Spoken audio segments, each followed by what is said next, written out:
My parents swore my college fund was gone. Their voices trembling. "We're broke, sweetheart. It's all lost."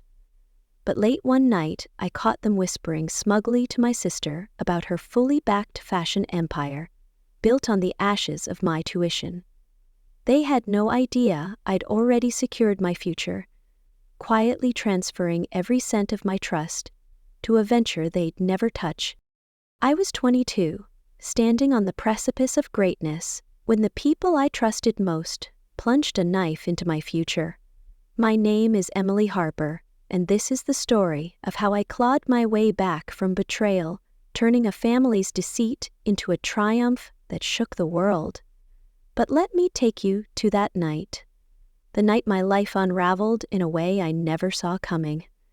It was a night of whispers and shadows, of truths so brutal they burned, and it all began with a single, careless conversation I wasn't meant to hear.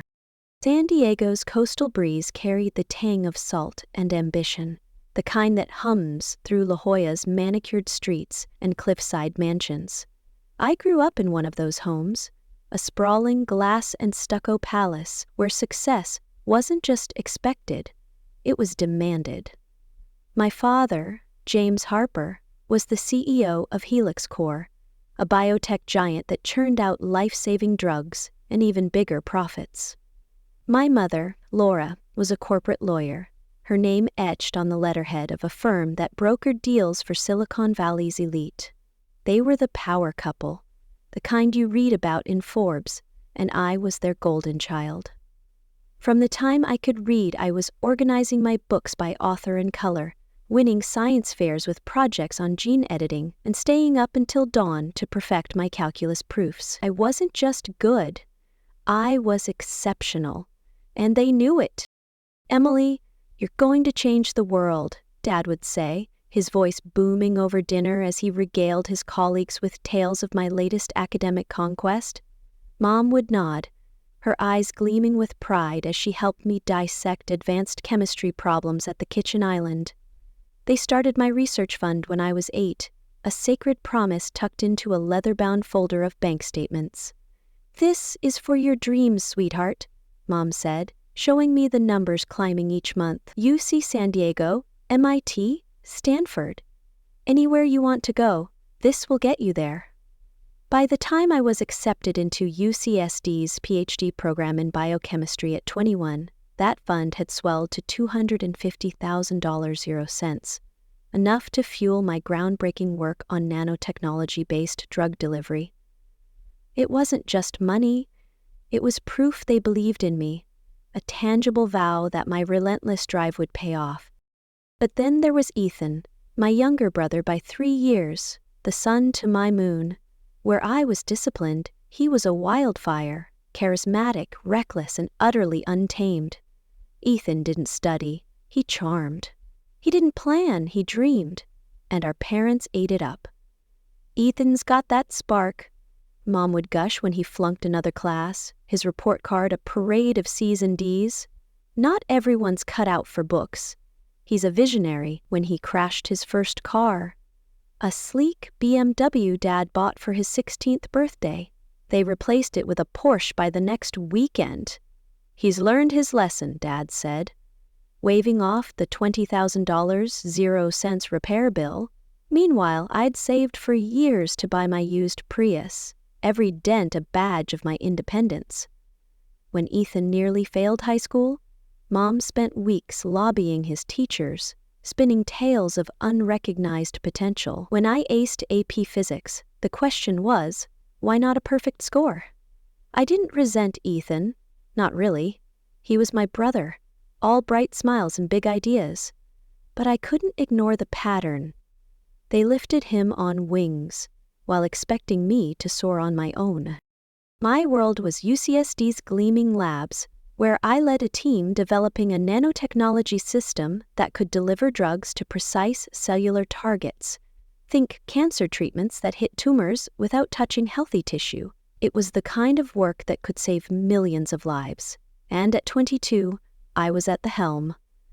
Dr. Rachel Coleman, my mentor and a legend in biochemistry, called my approach revolutionary. The $250,000 0-cents fund was meant to cover my tuition, lab equipment, and conference travel, ensuring I could focus on science, not survival.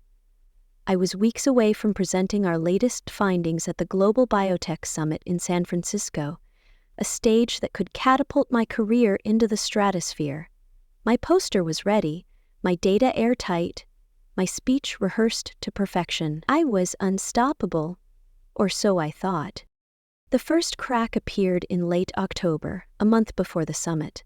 I was home for a rare weekend, sprawled on my childhood bed, scrolling through grant applications. Dad had been cagey lately, dodging my questions about the fund's balance. "All under control, Emily," he'd say, his smile too tight. Mom kept changing the subject, fussing over Ethan's latest business venture.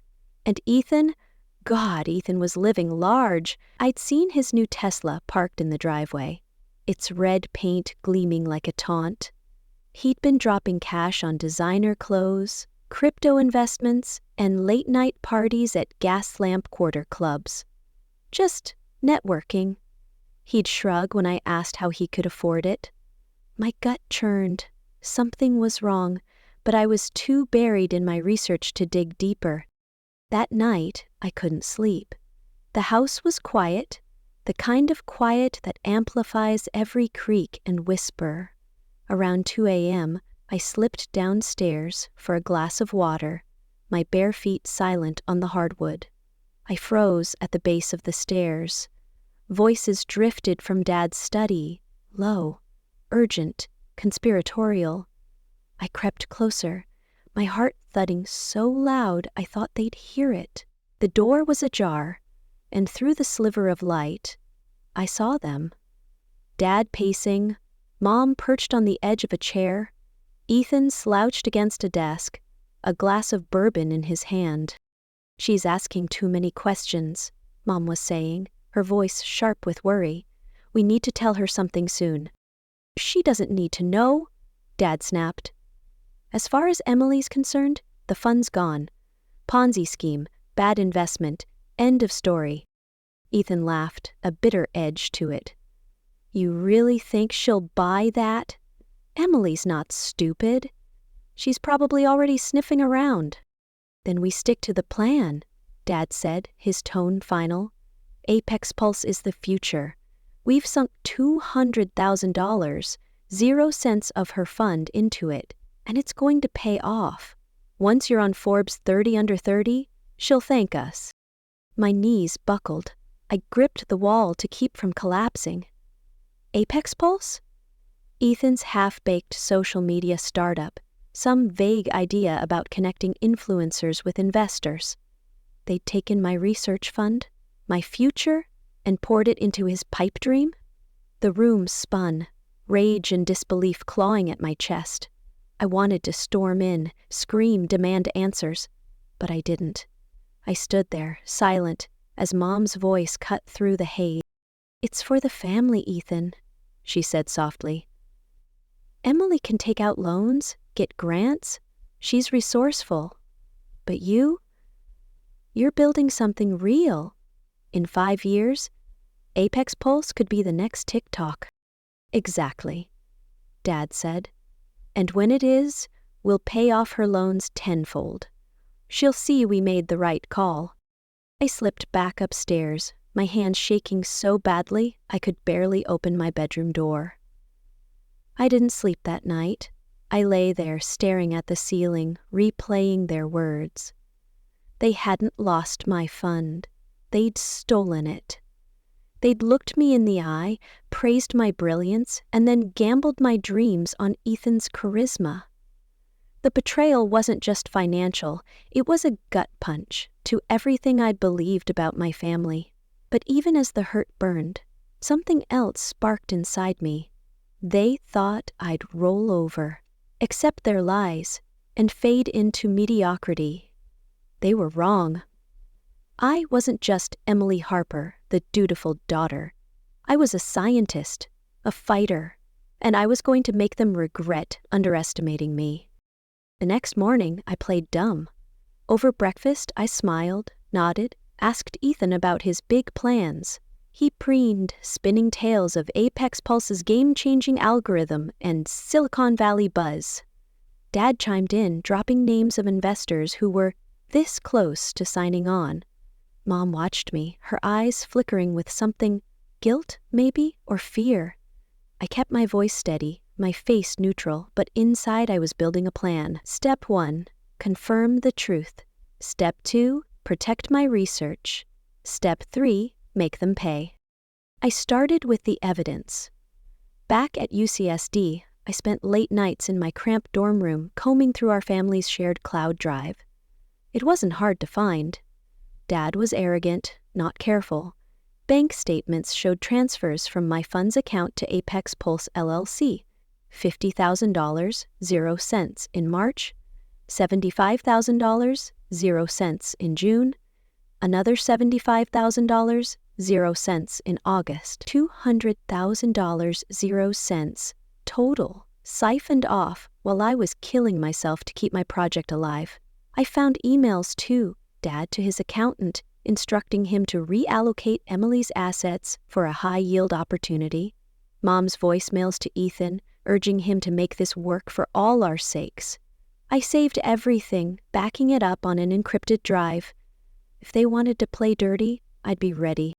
But the deeper I dug, the uglier it got. Apex Pulse was a disaster. Ethan's team was a sketchy developer in Dubai who'd ghosted after cashing a $40,000 0 cents check. His marketing firm had churned out a few Instagram posts that got 12 likes. The app? A glitchy prototype that crashed on login. They'd burned through my money on nothing. Vaporware and ego.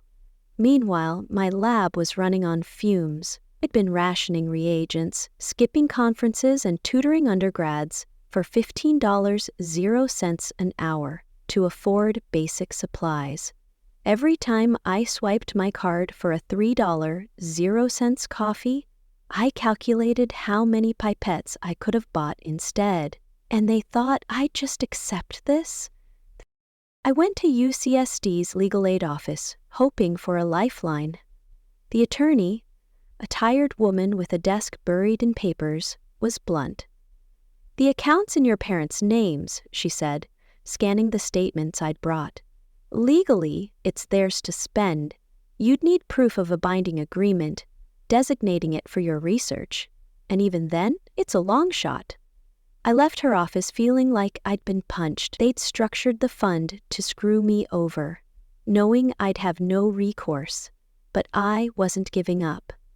If the law couldn't help me, I'd find another way.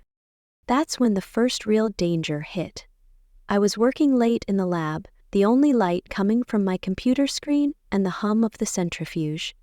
My project was at a critical stage. Our nanotech system was showing 10 times the delivery efficiency of existing methods, a breakthrough that could redefine drug delivery. I was uploading data to our secure server when the screen flashed. A red warning flashed, unauthorized access detected. My heart stopped.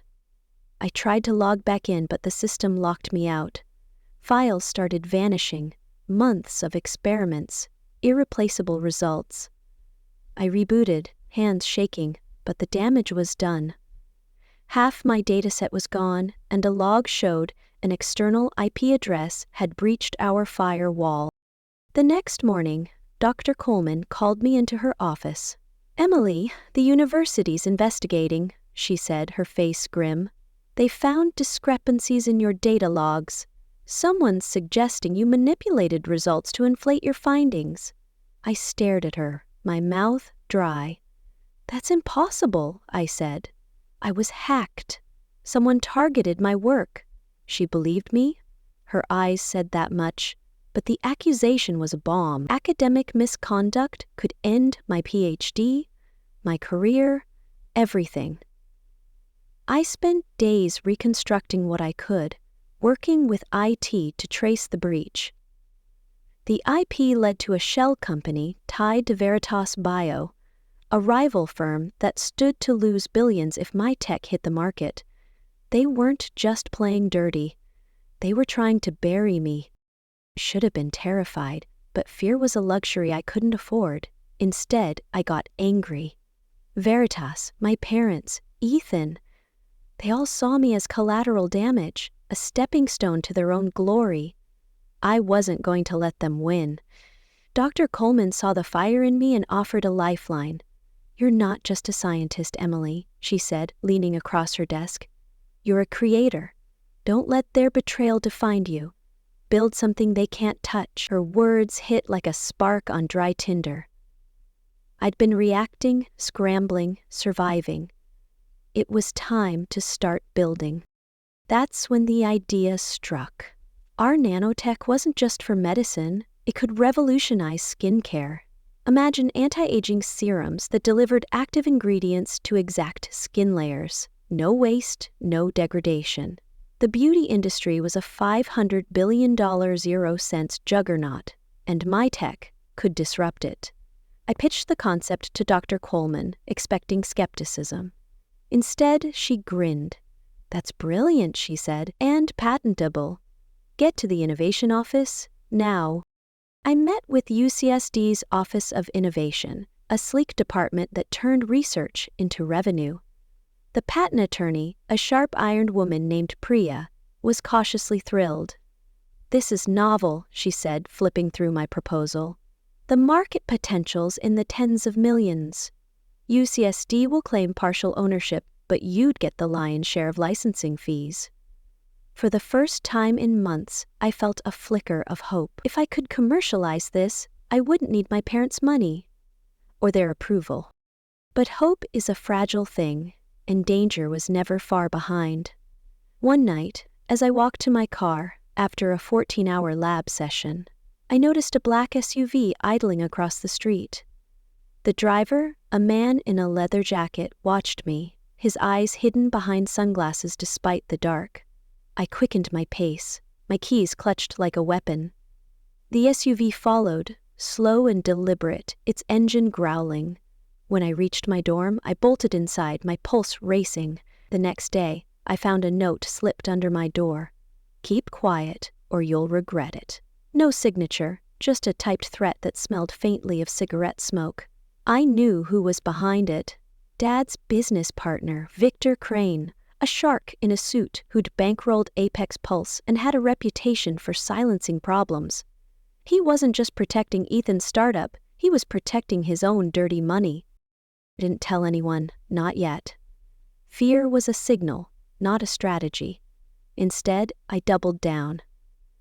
I recruited Sophie Chen, an MBA student with a knack for deal-making, and Liam O'Connor, a chemistry postdoc who believed in my tech's potential. Together, we founded Nanoderm Solutions, a startup aimed at bringing our nanotech to the skincare market. Dr. Michael Lang, a dermatologist with ties to L'Oréal and Estée Lauder, joined as our advisor, calling our approach the future of beauty. We were a lean, hungry team, and we were moving fast. But the hits kept coming. One afternoon, I was running an experiment, tweaking our nanotech formulation. The lab was quiet, just me and the soft beep of monitors. I added a reagent, and suddenly the flask erupted in flames. A chemical fire impossible under normal conditions. I grabbed the extinguisher, but the blaze spread, blocking the exit. Smoke stung my eyes as I fought to douse it, my lungs burning. I stumbled out just as the sprinklers kicked in, soaking the lab and ruining equipment worth thousands. The fire marshal called it an accident, but I found traces of an accelerant in the wreckage. Someone had sabotaged my work, and I was starting to wonder if it was an inside job. Despite the chaos, we pushed forward. Our clinical tests were a game changer, showing our system delivered active ingredients 10 times more effectively than anything on the market. Sophie leveraged the data to land us a pitch with Horizon Ventures, a top-tier VC firm. But just as we prepared, disaster struck again. Our lead investor, a biotech fund that pledged $200,000, 0 cents, pulled out, citing concerns about leadership. I later learned Veritas had leaned on them, spreading rumors about my unstable research. Sophie and Liam were rattled, but I didn't flinch. I booked a meeting with Marcus Wolf, a VC known for eating startups alive. He was our last shot, and I had 48 hours to prepare the pitch of my life. As I stood in my tiny dorm room, staring at the evidence of my family's betrayal and the threats piling up, I felt the weight of it all. Veritas's sabotage, Crane's goons, the fire, the accusations. But I also felt something else, defiance. They thought they could break me, scare me, erase me. They didn't know who they were dealing with. I was Emily Harper, and I was just getting started. I stood at the edge of my world, staring into a chasm of betrayal and danger, my heart pounding with a mix of rage and resolve. My name is Emily Harper, and I just uncovered the sickening truth. My parents, James and Laura, had stolen my $250,000 0-cents research fund to prop up my brother Ethan's doomed startup, Apex Pulse. They thought they could bury me under lies, but they didn't know I was already forging a path to reclaim my future. Nanoderm Solutions, my startup, was rising, and I was ready to fight for it.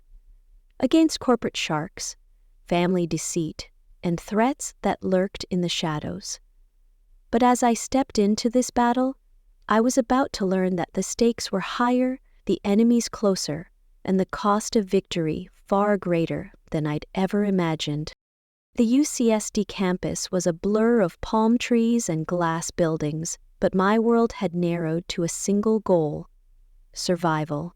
The hack on my lab servers had nearly destroyed my nanotech research, and the anonymous note, "Keep quiet or you'll regret it," still burned in my mind. Victor Crane, my father's shady business partner, was circling, his private investigator's SUV a constant shadow in my rearview mirror. The chemical fire in my lab hadn't been an accident. Someone wanted me out of the game, and yet I was pushing forward, my startup Nanoderm Solutions gaining traction with a revolutionary skincare application for our nanotechnology. Sophie Chen, my MBA partner, was mapping out our business plan, while Liam O'Connor, our chemistry postdoc, was refining our flagship serum, Nano Youth. Dr. Rachel Coleman, my mentor, believed in us, but her cryptic warnings about watching my back left me uneasy. Was she protecting me or hiding something?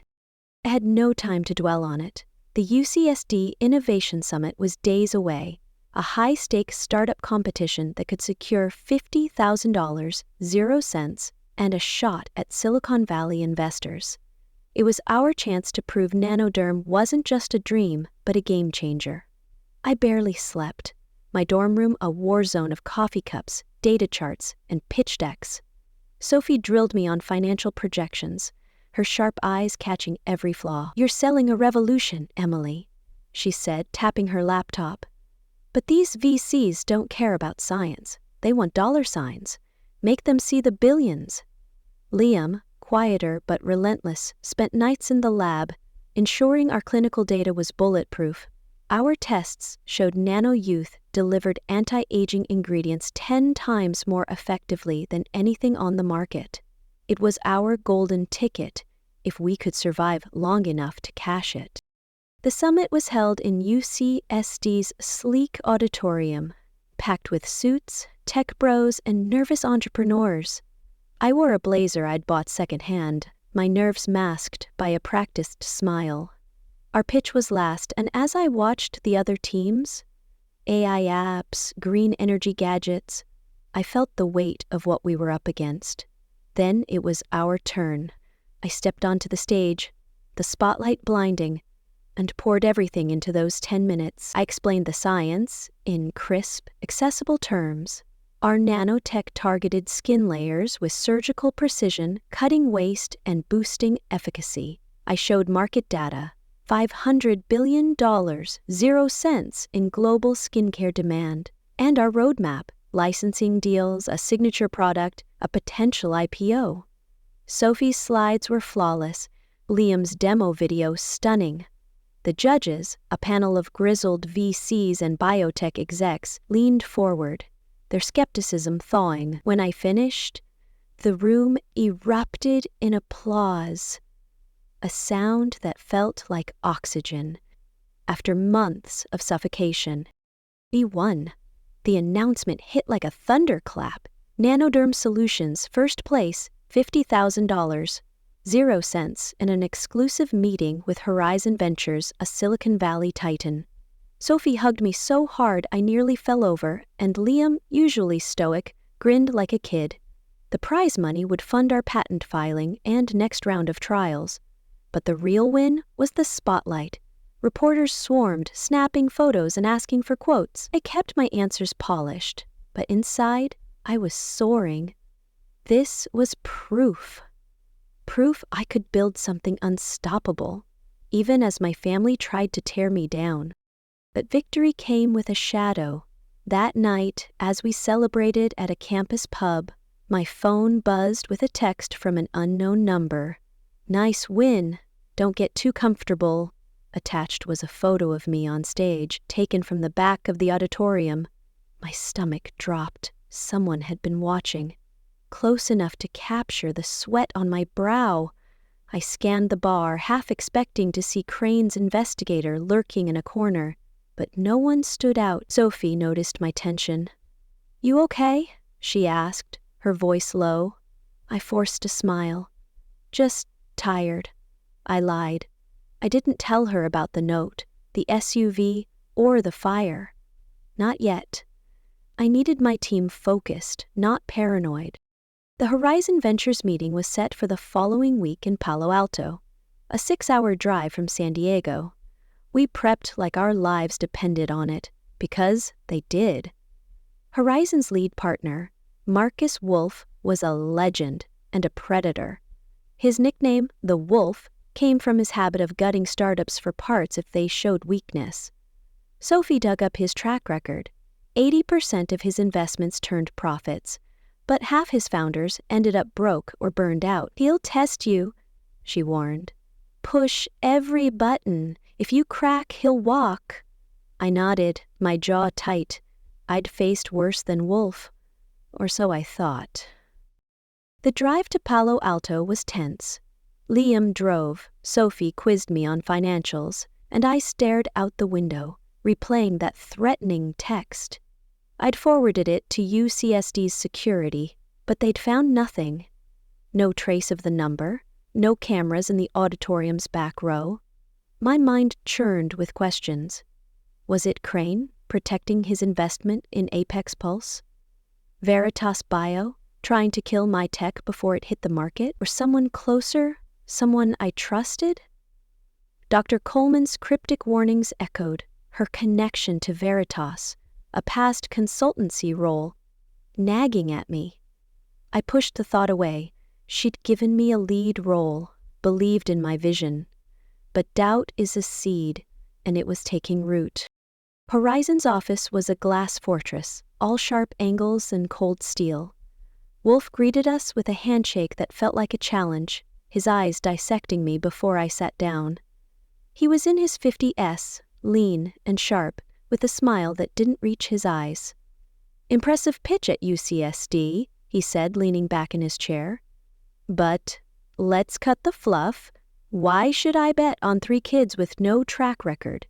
Sophie jumped in, laying out our market strategy, but Wolf's gaze stayed on me. I took a breath and launched into the science, the data, the $1 billion 0 cents potential in skincare alone. He interrupted halfway. "Your tech's solid, but you're green. What happens when a big player like Veritas crushes you, or when your own team cracks under pressure?" His words stung, but I held his stare. "We've already survived hacks, fires, and smear campaigns," I said, my voice steady. "We're not just building a product. We're building a legacy." He raised an eyebrow, intrigued or amused. I couldn't tell. Then came the bombshell.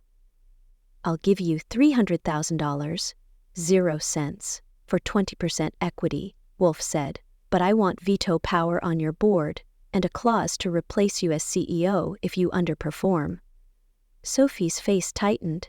Liam shifted uncomfortably. It was a trap. Funding at the cost of control. I countered. $300,000, 0 cents, for 8% equity. No veto, no replacement clause. You invest in us because we deliver, not because you want a puppet, Wolf laughed, a sound like breaking glass. You've got guts, he said. I'll think it over. Don't screw this up. We left the meeting drained but hopeful. The $50,000, 0 cents, from UCSD, buying us time to wait for his answer. Back in San Diego, danger struck again. I was walking home from the lab, the campus dark and quiet, when a man stepped out of the shadows. He was wiry, with a scar across his cheek, and his voice was low and menacing. Ethan owes my boss $50,000, 0 cents, he said, blocking my path. You're gonna pay it, or things get ugly. My heart raced, but I kept my voice calm. I don't owe you anything, I said, stepping back. He smirked, pulling out a phone to show a photo of me leaving my dorm. Pay up by Friday, or we find you again. He melted into the night, leaving me shaking. Ethan's debts were now my problem, another weight on my already breaking shoulders. Called Ethan, my anger barely contained. What the hell did you do? I demanded. He sounded panicked, his usual swagger gone. I borrowed from some guys for Apex Pulse, he admitted. I didn't know they were like that. I wanted to scream, but I didn't have time. I reported the threat to campus police, who promised to patrol my dorm, but their assurances felt hollow. The loan shark wasn't just a thug. He was a symptom of Ethan's recklessness and my parents' enabling. Apex Pulse was imploding, and they were dragging me down with it. I dug into Ethan's startup, using my access to the family cloud drive. The numbers were worse than I'd feared. $200,000, 0 cents of my fund gone, spent on a buggy app that crashed on launch, a Dubai developer who'd vanished, and a marketing firm that posted stock photos to 0 engagement. Ethan's investors were ghosts, his buzz a fantasy. My parents had bet everything on his charm, and they'd lost. But their loss was my crisis. The loan shark's deadline loomed, and I had no $50,000, 0 cents to spare. I considered confronting my parents, but I held back. I wanted them blindsided, not prepared, when I revealed Nanoderm's success. Strategic secrecy was my armor, and I wasn't ready to shed it. Then came the patent race. I got a call from Priya at the innovation office, her voice urgent. Veritas Bio filed a patent for a similar nanotech delivery system, she said. It's close to yours. Too close. You have 48 hours to submit evidence proving your originality, or we lose priority. My stomach plummeted. A patent was Nanoderm's lifeline. Without it, Veritas could steal our tech or tie us up in court for years. I rallied Sophie and Liam and we worked around the clock, pulling lab logs, timestamps, and early drafts to prove our work predated Veritas's. My eyes burned from staring at screens, my hands shook from too much coffee, but we submitted the evidence with minutes to spare. Priya called the next day, relieved. You're in the clear, for now, she said. But Veritas is playing hardball. Watch your back. I barely had time to breathe before the next blow. A video surfaced online, grainy but damning, showing me allegedly stealing data from a Veritas server. It was a fake, expertly edited, but it spread like wildfire, racking up thousands of views. The caption read, UCSD prodigy or plagiarist?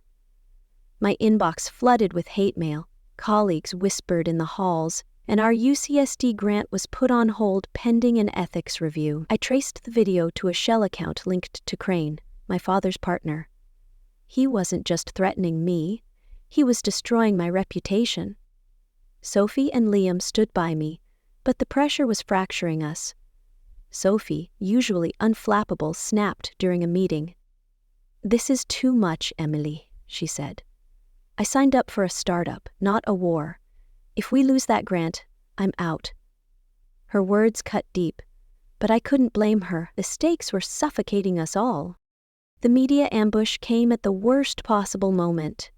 I was presenting NanoYouth at a biotech conference in San Francisco, my first major stage since the summit. The room was packed. Execs, investors, reporters. I was midway through my talk, showing our clinical data, when a journalist stood up, her voice cutting through the crowd.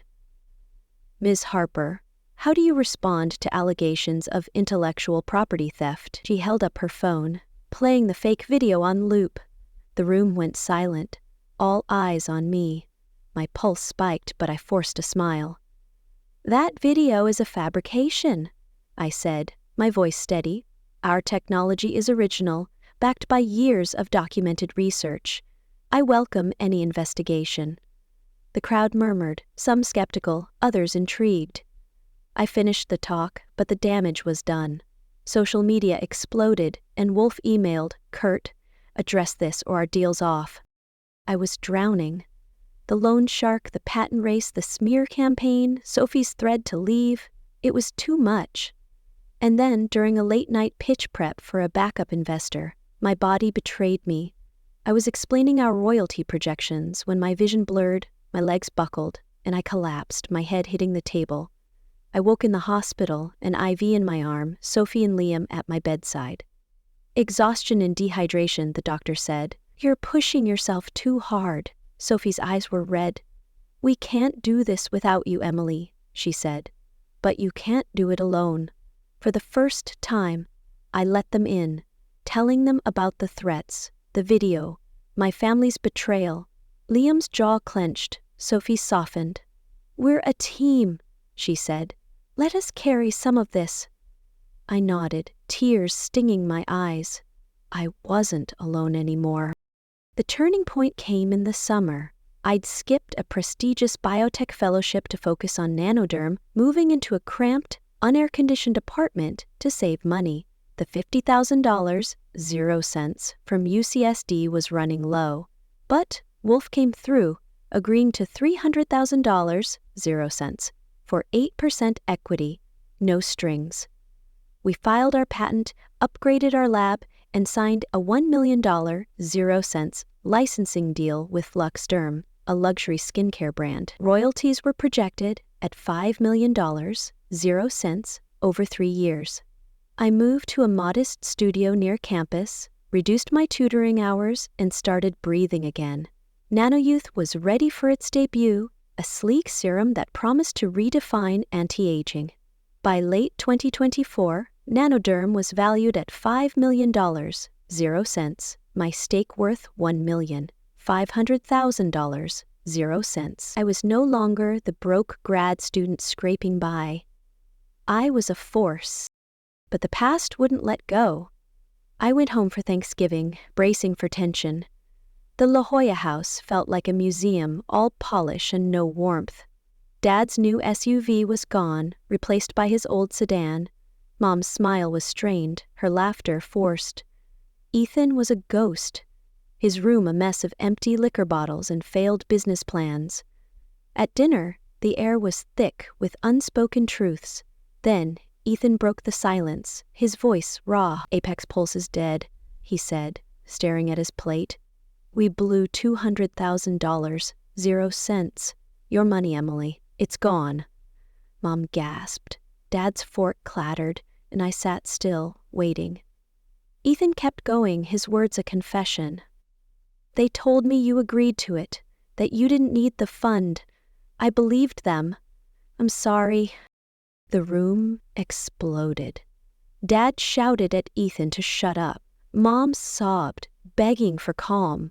I stood, my voice cutting through the chaos. "I know everything," I said, pulling out my phone to show the bank statements, emails, voicemails.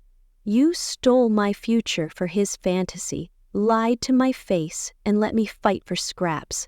But I didn't break. I built Nanoderm. $5 million, 0 cents and counting. And now, you're going to pay me back." I slid a contract across the table. $250,000, 0 cents, repaid over 5 years. Or I'd go public, exposing them to Dad's board, Mom's firm, our entire circle. Dad's face twisted with fury. "You ungrateful," he started, but I cut him off. "You don't get to claim my success," I said. "You want to advise Nanoderm, too late. You chose Ethan. Live with it." Mom's betrayal was the final blow. I'd found an email that could have cleared my name in the Veritas hack, proving their involvement. She'd deleted it, protecting Crane. "I was protecting the family," she whispered, tears streaming. I shook my head. "You protected yourself." Ethan, to my shock, backed me. "She's right," he said. "We owe her. I'll testify if it comes to that." Dad signed the contract, his hand shaking, but his eyes burned with defiance. "You think you've won," he said. "This isn't over." I met his gaze. "It is for me." The next morning, an email from UCSD's financial aid office changed everything. An anonymous $100,000 0-cent scholarship had been created for female biochemists with entrepreneurial vision, covering my remaining tuition and research costs. The donor's initials, EH, pointed to Ethan. A quiet attempt at redemption. I didn't thank him, not yet. Trust was a long road. The years that followed were a whirlwind. Nanoderm soared, acquired in 2027 for $50 million, 0 cents. My share, $20 million, 0 cents. I founded the Horizon Scholars Fund, endowing $5 million, 0 cents, to support students betrayed by family. At my PhD graduation, Ethan stood in the crowd, his presence a fragile bridge between us. Mom and Dad sent congratulations, their absence louder than words. Mom later apologized, admitting their bias toward Ethan, and I accepted, cautiously. Ethan earned a degree in UX design, joined a solid firm, and pitched an app I invested in, not out of guilt, but belief. Dr. Coleman mentored me, her Veritas ties a mystery I never fully unraveled. Was she a silent ally, guiding me to outmaneuver them? I'll never know.